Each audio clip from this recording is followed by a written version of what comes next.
এখানে আমি 5 কিলো আম নিয়েছি, খাওয়ার জন্য নিয়েছিলাম। কিছুটা খেয়েছি, কিছুটা রয়েছিল।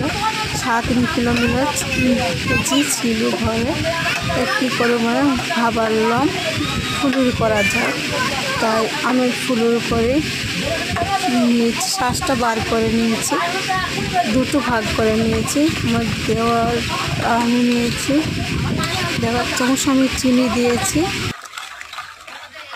চিনিটা চামচ দাও, 1 চামচ আমাদের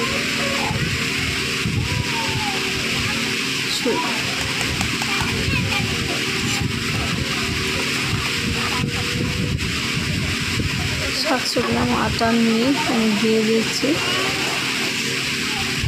700 গ্রাম আটা ভালো করে মিক্স করে নেব। মাখিয়ে ভালো করে নিতে হবে, দলা না বাদে। দেখো কত সুন্দর হয়েছে। তারপর আমি কাঁচা মরিচ দিয়ে দেবো কিছুটা, তাই ভালো মধ্যে তেলটা গরম করে রেখেছিলাম কড়াইতে। কত সুন্দর লাগে, খেতে খুব ভালো লাগবে। কিছু লাল লাল হয়েছে, আর একটু আমি লাল লাল করে ভেজে নেব।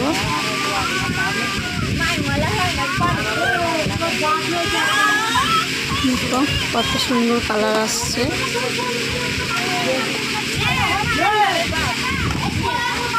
আর একটু আমি ভাজে নেব। কত সুন্দর হয়েছে ভাজা। তোমরা বাড়িতে বেনে খেতে পারবে, খুব সুন্দর লাগে, দারুণ লাগে খেতে।